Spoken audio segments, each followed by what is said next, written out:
Rieccoci a Primo Si Te Pares, appuntamento del mercoledì, Gruppo TV7, siamo in diretta sulla pagina Facebook, ospite l'assessore allo sviluppo economico della Regione Veneto Roberto Marcato, che noi ringraziamo.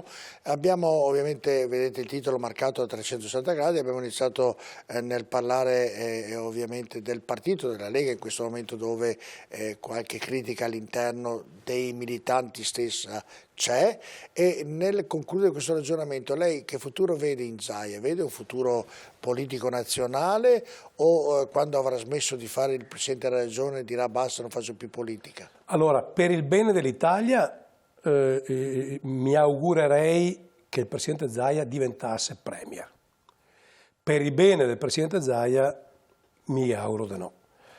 Perché, come avevo già avuto modo di dire, questo è un paese che massacra qualsiasi leader.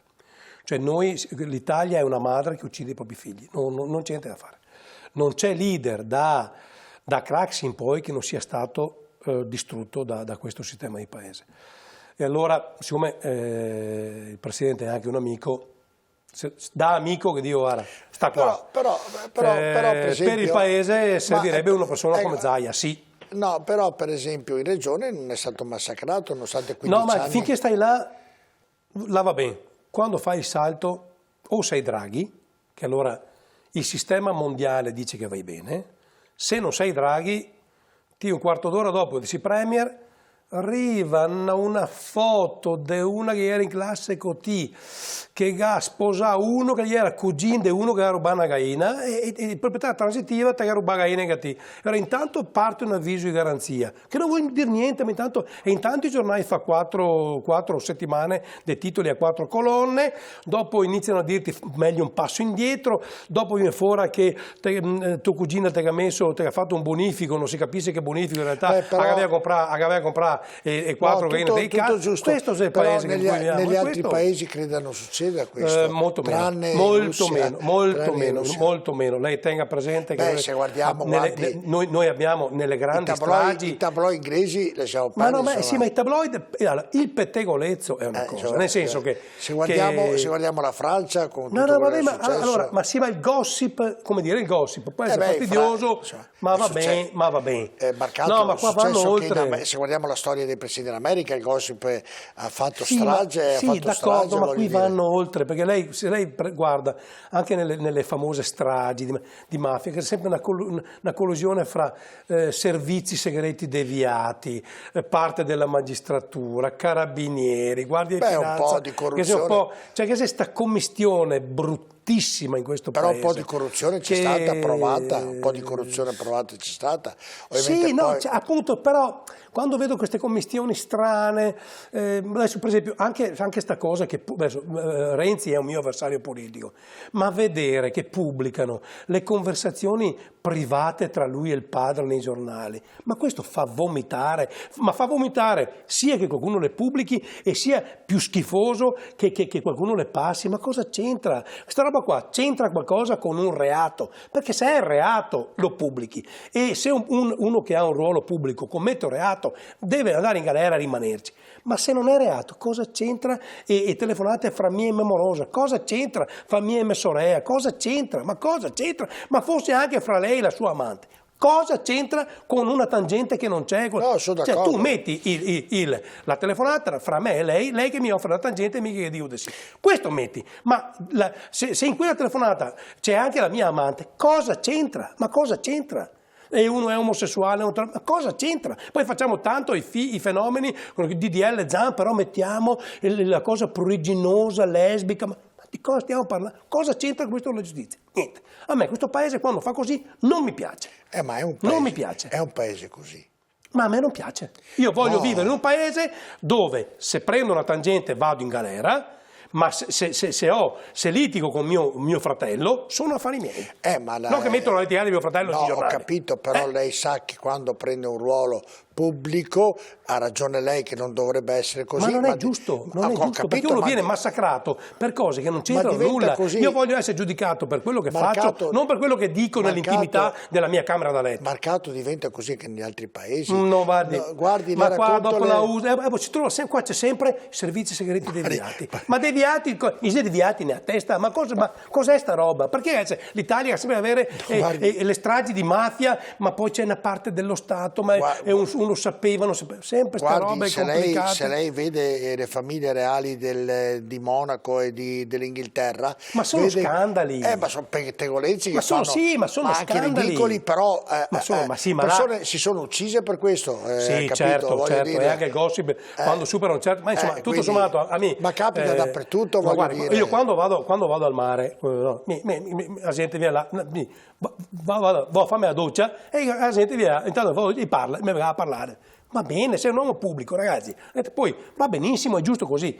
Ma da questo a chi pubblica tutte le cose, ma non che le pubblicano per il gusto pruriginoso, cioè che Novella 2000 pubblichi la foto del Presidente del Consiglio in spiaggia o in montagna, va bene, ma che questa venga usata per far fuori un avversario politico, questo fa schifo. Sono d'accordo. Questo fa schifo, che uno pubblichi le cose ha avuto. Sono d'accordo, però purtroppo è così, ma non solo in Italia. Ma è così, ma non deve essere così, bisogna lottare perché non sia così. È vero, ma non solo in Italia. Voi fate una televisione di questo tipo? No, sarà una scelta editoriale. Certo, perché non metti e telefonare o l'articolo pruriginoso del mercato? Perché non lo fate? Sarà una scelta editoriale. Vuol dire che ne ha lei? Ma io non montare, si mi intercetta e telefonare. Adesso metteremo 007. Ma ci mancherebbe. Ma al di là delle battute, Roberto Marcato, siccome io non rubo, credo che un uomo pubblico purtroppo abbia delle regole da rispettare, e delle volte ovviamente ha ragione anche lei che ovviamente la comunicazione, la stampa ne approfitti per fare gossip, per creare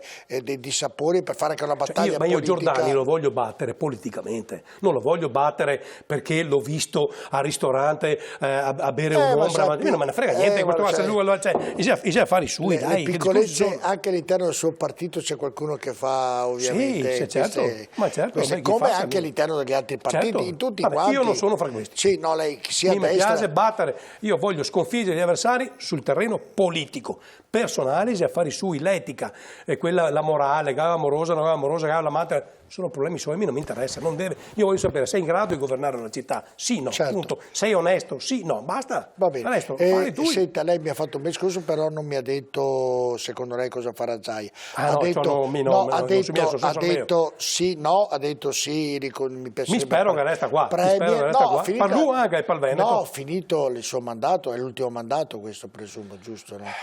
Sì, io le ho detto finito il suo mandato, dove vede Zaia? Lei mi ha detto premier, però gli dico di no perché ce lo ribadisco. E quindi lo vedrebbe a casa, insomma, per il motivo che ha spiegato. Allora, se per il bene suo io lo vedrei presidente della Commissione europea con un ruolo di altissimo prestigio, cioè questo è un uomo che ha l'esperienza, il pedigree, l'intelligenza per governare processi importanti. Allora, se noi vogliamo immaginare un'Europa che abbia davvero un senso, servono persone pratiche come il Presidente. Se vogliamo continuare a sopravvivere, allora stiamo qua, mandiamo le quarte e quinte linee in Europa e siamo là a Bagnomaria. Un grande incarico europeo, sono d'accordo con lei, non sarebbe per niente, anzi sarebbe gratificante per lui e anche per l'Europa. E anche per l'Italia. Va bene, allora parliamo della guerra. Abbiamo il PNRR, abbiamo gli aumenti dei costi. Lei come vede questa situazione, Roberto Marcato? Avevamo già iniziato a parlare nel ragionamento dei partiti appunto di questa guerra che è una cosa... La vedo male perché qui la parola chiave è le faccio la una domanda. durata. Per smetterla, io ho un'idea, mi dica se la mia idea è sbagliata, delle volte fanno degli incontri con il presidente turco, con Israele, tanto. Io credo che dovrebbero muoversi le grandi potenze, cioè che se l'America e la Cina si muove, ovviamente non fa una guerra, nel dialogo, riescono a concludere questa guerra. Lei la vede così oppure no?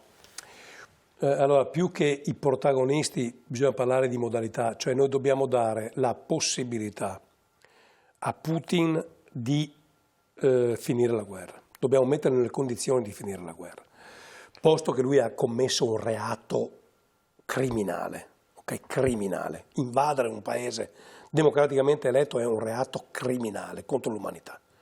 Detto questo, bisogna che il mondo occidentale, e anche la Cina evidentemente, lo mettano in condizioni di chiudere questa guerra. E allora, la vera trattativa è iniziata ieri, quando il presidente ucraino ha detto mai nella NATO. Quello è l'inizio della vera trattativa di pace, mai nella NATO. Bisogna, oltre a questo, bisogna garantire, a mio avviso, a Putin che il Donbass e la Crimea rimarranno di competenza territoriale russa e che l'Ucraina non entrerà nella NATO, non entrerà nemmeno nella comunità europea e rimarrà una sorta di Stato cuscinetto. Se riusciamo a garantire questo, io vedo una prospettiva di pace, altrimenti rischiamo un coinvolgimento bellico che sappiamo quando inizia e non sappiamo come finirà e quando e se finirà. Ecco, ma quando dice lo Stato cuscinetto nel vero senso della parola o è uno Stato cuscinetto che pende dalla parte della Russia? No, allora la Russia in realtà con il Donbass e la Crimea si è già creata un territorio materasso di transizione. Il resto dell'Ucraina deve diventare, a mio avviso, una sorta di Svizzera, una Svizzera dell'Est. Questo deve diventare, perché obiettivamente negli anni c'è stato un avanzamento importante della NATO nei confronti rispetto all'ex Unione Sovietica e quindi di questo dobbiamo tener conto. Cioè dobbiamo immaginare un exit strategy, una via d'uscita che salvi la faccia ad entrambi. Qui nessuno può uscire sconfitto e secondo me la diplomazia intelligente alta può riuscire in questa impresa. Quindi quello che stanno facendo adesso i vari capi di Stato va bene perché stanno costruendo un percorso di pace. Un percorso di pace che consenta, cioè quello che vedo io, cioè dovrebbe consentire un'uscita dignitosa e a Putin e al Presidente e all'Ucraina. Immaginare di poter sconfiggere Putin è una visione sbagliata a mio avviso, non è di questo stiamo parlando, posto, ripeto, che lui ha commesso un crimine abnorme. E l'Italia può fare qualcosa in tutta questa situazione, da un punto di vista ovviamente umanitario lo fa già, da un punto di vista di dialogo tra i vari... Allora, noi è che non abbiamo abdicato a questo ruolo, l'Italia per la posizione geografica che ha dovrebbe essere il crocevia diplomatico del mondo sul tema del Medio Oriente, sul tema dell'ex Unione Sovietica, nei rapporti con la Cina. Diventerebbe pericoloso. No, anzi no, ci porterebbe ad avere un'altezza, ad avere una credibilità internazionale straordinaria. Noi abbiamo abdicato. Abbiamo già la Chiesa in noi abbiamo, sì, va bene, ma quello ha un valore etico. Qui stiamo parlando di diplomazia. Dovrebbe averlo l'Italia. Invece no, non abbiamo mai investito in questo. Nell'avere la Chiesa cattolica come punto di riferimento del mondo. Non basta. Ma non è delle volte piacevole. Io delle volte però noi dovremmo assumerci questo ruolo. Vorrei vedere il Papa un anno in Ucraina, un anno in Russia, un anno in America. Cioè mi piacerebbe più avere questo tipo di... Però quello è un ambito religioso. Era per fare un esempio. Io sono uomo delle istituzioni. Io se dovessi dare un ruolo all'Italia, oltre a quello che ha, culturale, produttivo, straordinario, è il ruolo diplomatico. Noi abbiamo abdicato a questo ruolo che la nostra storia e la posizione geografica in realtà ci darebbe. Noi dovremmo essere il crocevia diplomatico di tutto il mondo. Sembra un paradosso, qualcuno si metterà a ridere, un politico che è riuscito per il modo di fare, che piaccia o no, capace o no, era Berlusconi che ha avuto dei rapporti. Lui aveva cercato di ridare una centralità all'Italia. È stata una parentesi, dopodiché noi abbiamo sempre preferito avere sempre un profilo basso, e invece no, perché abbiamo una certa credibilità. È l'unico, mi viene da sorridere, Marcato, l'unico che andava d'accordo con Putin, con Gheddafi, con l'America, con tutti, cioè con la Merkel, tra vignette e sorrisi. Ma infatti anche là, no, Gheddafi, mica Berlusconi pensava che Gheddafi fosse la personcina più a modo del mondo, era un dittatore anche là sanguinario, perché stiamo parlando di... Però lui diceva è meglio dialogare con questo che quantomeno ci garantisce una certa gestione dei flussi migratori. La Francia ha detto no, io faccio partire i miei Mirage e lo bombardo. Oh, perfetto. Bombardare Libia, disastro, ennesimo focolaio devastante in quell'area che non ne aveva bisogno, gestione dell'immigrazione assolutamente assurda, Europa in scacco. Questa è diplomazia. È come nel fare il paragone che molte persone che la vedono più là con i giornalisti stessi dicono è meglio che dia io ogni giorno una notizia piuttosto che scrivano loro, hai capito? Sì. Quindi anche questa è una strategia che non è ovviamente da sottovalutare. Ma secondo lei terminerà in tempi brevi oppure no? Ma guardi, io sono leggermente ottimista quando, visto che ieri ho visto questa dichiarazione del Presidente dell'Ucraina, che appunto diceva mai nella NATO. Quelle sono il primo passo davvero importante. E dopodiché fare previsioni in tempi di guerra è una follia, perché nessuno se lei guarda e ascolta anche le grandi menti, anche i grandi generali, gli strateghi di guerra, ne sente 10, danno 10 versioni diverse perché di fatto nessuno è in grado di dire. Però quell'inizio mi fa ben sperare. Ecco, e poi purtroppo è da dire che dopo la guerra dove ci sono morti innocenti, davvero questa come una criminalità che ha detto, ha fatto riferimento a lei, che io concordo alla grande, uso un termine anche pratico nel dirlo, e poi c'è anche la ricostruzione, quindi lì sarà una battaglia, chi ricostruirà l'Ucraina, chi avrà interessi, dunque diventa una battaglia anche economica, quindi perché ha una distruzione, c'è una quello purtroppo fa parte del gioco. Andiamo in pubblicità, poi parleremo ovviamente sotto l'aspetto degli aumenti di tutto quello che sta succedendo, cosa può fare la Regione in merito tra poco.